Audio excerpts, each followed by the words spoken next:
নমস্কার বন্ধুরা, পূর্বে যারা আমাদের আশ্রম কেন্দ্রিক ভিডিও দেখেছিলেন সেখানে আমি দেখিয়েছিলাম আশ্রমে পুজো হচ্ছে, কীর্তন হচ্ছে।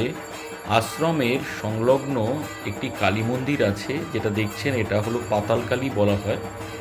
এটি পূর্বে একজন সাধক, তিনি এই জায়গায় মাটির নিচে মা কালীর একটি মূর্তি পেয়েছিলেন, কালী মাকে। তো সেখানে সে পুজো করতেন এবং যে পুকুরটা দেখছেন এই পুকুরে এসে সকালবেলা জল তুলে তিনি পূজা আর্চাদি করতেন। বর্তমানে তার ছেলেরা, সন্তানরা, নাতিরা এখন সেবায়েত আছেন এবং তারা সুন্দর করে বাঁধিয়ে শান বাঁধানো পুকুর এবং সঙ্গে এই যে পাতাল কালী, যেটা গর্ভগৃহে মা কালী বসে আছে, সেখানে পুজো হয় এবং পাশে বড় মায়ের কালী মন্দির আছে, যেখানে বড় মার মন্দির বলা হয় ওটাকে। তো সেখানে আজকে অমাবস্যায়, ফাল্গুনী অমাবস্যায় পুজো হচ্ছে। দেখুন কত মানুষজন এসছে, সুন্দর ফুল দিয়ে পাতালকালীকে সাজানো হয়েছে। এই যে সাধকের কথা বললাম, ইনি হলেন কান্তা ঠাকুর।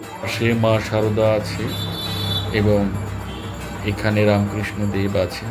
ভিতরে গর্ভগৃহটাও আপনাদের দেখাবো, যেখানটা আমি যখন স্কুলে পড়তাম তখন আমরা আসতাম। এরকম ছিল না একদমই, ছোট্ট একটি ভাঙাচুরে ঘর ছিল, যেখানটা আমরা নিচে নেমে টিফিনের সময় খেলাধুলা করতাম এবং এতটুক সুন্দরভাবে সাজানো, প্লাস্টার করা এত কিছু ছিল না।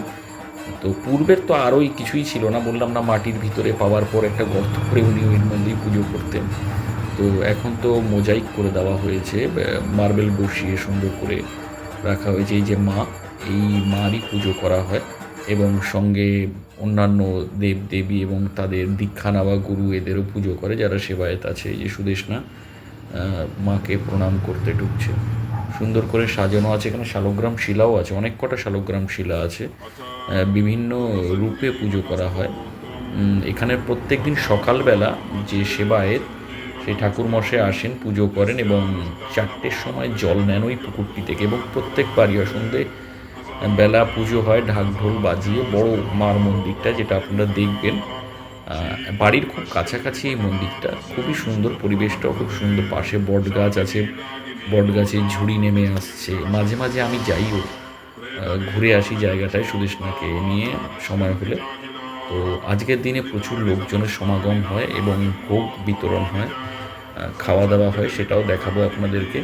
এখানে দেখুন কৃষ্ণ আছে এবং রাধা আছে, মাকে সুন্দর করে সাজানো হয়েছে এবং সকলের জন্য উন্মুক্ত থাকে প্রত্যেক দিন।